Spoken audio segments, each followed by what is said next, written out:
There is a language spoken by the land itself.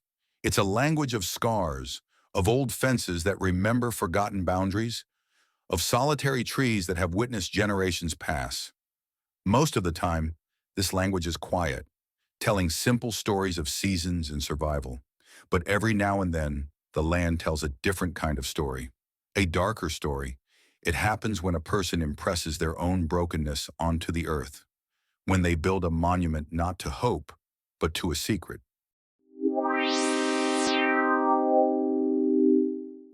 This is the story of a farm hidden away in the vast, quiet plains of the rural Midwest. And at its heart, a structure so strange, so obsessive, it was almost a myth. It was a maze, a human-sized labyrinth of dense hedgerows and rusted scrap metal that grew year by year under the patient, silent hand of a farmer named Silas Croft. To the people of nearby Oakhaven County, it was just Silas's folly, the bizarre hobby of a man who kept to himself. What they didn't know, what they couldn't possibly imagine, was that the maze wasn't a hobby. It was a tomb, a carefully constructed puzzle box designed to hold the darkest of human secrets. Silas Croft was a fixture of the landscape, as unchanging as the seasons. A tall, gaunt man with hands like worn leather who came into town for supplies once a month, spoke in clipped sentences, and then retreated back to his sprawling, isolated property. His family had worked that land for 100 years. He was the last of them. People saw him not as a threat, but as a relic, a quiet man content with his solitude. They watched from the county road as his maze grew. At first it was just a few rows of hedges. Then over a decade it swelled into a sprawling, intricate design covering nearly 10 acres of his best land. It was a bizarre waste of good soil, but it was his land to waste. This is how darkness often takes root, in the open disguised as eccentricity. No one questioned the maze because no one truly questioned Silas. And so no one noticed the quiet pattern of disappearances that haunted the county's periphery for 20 years. In the late 80s, it was a traveling salesman whose car was found abandoned on a highway 10 miles from the Croft farm. Police assumed he'd skipped town.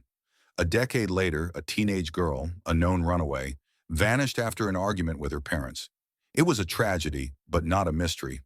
Then a few years after that, a drifter Silas had hired for seasonal work disappeared, presumably moving on to the next town. These were separate incidents, years apart, each with a plausible explanation. They were loose threads in the fabric of the community, but no one ever thought to pull on them, to see if they were connected. And all the while, the maze grew taller, denser, its paths twisting deeper into the heart of the farm. For 2 decades, the secrets lay dormant, protected by the labyrinth's silent green walls. The break in the case didn't come from a detective's hunch or a deathbed confession. It came from an act of nature. In the dry, hot summer of 2012, a wildfire swept through the parched grasslands of Oakhaven County. It moved with terrifying speed, forcing mandatory evacuations. For the first time in his life, Silas Croft was forced to leave his farm. As firefighters battled the blaze from the air, state police used helicopters to monitor its spread and search for stranded residents. And it was from 1,000 feet up that the maze was seen for what it truly was. It wasn't just a random collection of paths. The aerial photographs revealed a chilling, almost mathematical complexity. The design was deliberately disorienting, full of false passages and dead ends that seemed designed to trap, not to entertain. More than that, there was a strange logic to it, a structure that seemed to lead, inevitably, to a small, isolated clearing at its very center, where a dilapidated metal shed stood. It was an image that unsettled the seasoned state detectives who saw it. One of them, a younger detective named Ben Carter, felt a prickle of professional dread. He'd grown up hearing stories about the weird farmer and his maze, but seeing it from above, stripped of its mystique, it looked wrong. It looked like a lock. He began digging, pulling the old cold case files from the county archives, the salesman, the runaway, the drifter. He found no direct evidence, only a faint, unnerving geographic whisper. Each disappearance had occurred within a 20-mile radius of the Croft farm. When the fire was contained and Silas returned to his property, Detective Carter was there to meet him. Silas was calm, his face an unreadable mask. He answered questions about the maze with a simple shrug. "A man needs a hobby," he said, his voice dry as dust. He denied ever seeing the missing people. When Carter asked what was in the shed at the center of the maze, Silas's eyes, for the first time, showed a flicker of something cold. "Nothing," he said. "Tools." But Carter's instincts told him otherwise. He secured a warrant to search the property. The search began the next morning. It was a cool, overcast day, and a team of 6 officers stood at the entrance to the maze, a narrow, dark opening in a wall of dense, 10-foot-high hedges. What should have been a simple search of a 10-acre plot turned into a surreal, disorienting nightmare. The maze was a masterpiece of psychological warfare. The paths were narrow, claustrophobic. The ground was uneven. Silas had woven rusted barbed wire and jagged pieces of old farm equipment into the hedges, making it impossible to cut through. Every few hundred feet, they'd find a dead end, but at the end would be a strange, unsettling object. A single child's shoe, a pair of broken eyeglasses, a rusted metal lunchbox. They were mundane things, but in the suffocating silence of the maze, they felt like grave markers, trophies left by a predator. The officers' radios crackled with static, their GPS signals failing within the dense walls. They were lost within minutes. Criminal psychologists would later say that the maze was a perfect physical manifestation of a psychopath's mind, ordered on the outside but designed to confuse, trap, and dominate anyone who entered. It wasn't just a place to hide things. It was an instrument of control.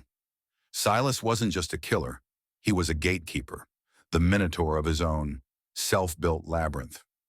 After nearly 2 hours of searching, the team finally found their way to the center. The clearing was unnaturally quiet. The shed stood before them, its metal door secured with a heavy, old-fashioned padlock. When they cut the lock and swung the door open, the air that escaped was stale and cold. What they found inside was not a scene of chaotic violence. It was a museum, a meticulously organized collection of lives, stolen and preserved. On one wall hung the dusty suit of the traveling salesman from the 80s, his briefcase neatly placed on the floor beneath it. On another, the worn denim jacket and faded band t-shirts of the teenage girl from the 90s. Her backpack was there, its contents, school books, a diary, arranged on a small table. And in the corner, the simple work clothes and worn boots of the drifter. For each victim, there was a shrine. It was a place of quiet, obsessive reverence. The bodies themselves were not there. This was something different. This was about possession. The final, horrifying discovery came when they moved a large wooden wardrobe. Behind it was a hidden trapdoor in the floor. And in the small, dark cellar below, they found the remains of the 3 missing people, and of at least 2 others who had never even been reported missing. Silas Croft was arrested as he watched impassively from his porch. He never confessed. He never explained why. He only ever asked one question during his interrogation. "Will they tear down my maze?" In his mind, the destruction of his creation was a greater tragedy than the loss of the human lives he had taken. The maze was his life's work. It was his soul, made manifest in dirt and hedges and wire. The story of Silas Croft and his labyrinth serves as a chilling reminder that the greatest monsters are often the ones who live in plain sight, hidden not by a mask, but by our own unwillingness to look too closely. We see eccentricity and assume it's harmless. We see solitude and assume it's peaceful. But sometimes behind a quiet face and a strange hobby, a mind is at work, building walls not just to keep others out, but to keep its own darkness in. The farm is gone now. The maze bulldozed into the earth, but the story lingers. It forces us to wonder about the hidden architecture of the human soul. What secrets do people build labyrinths to protect? And how often do we walk right past the entrance to a maze and never even know it's there? I'd love to hear your thoughts on this. What does a structure like this say about the mind of its creator? Let me know in the comments below. And if you haven't already, please subscribe and support our channel. Thank you.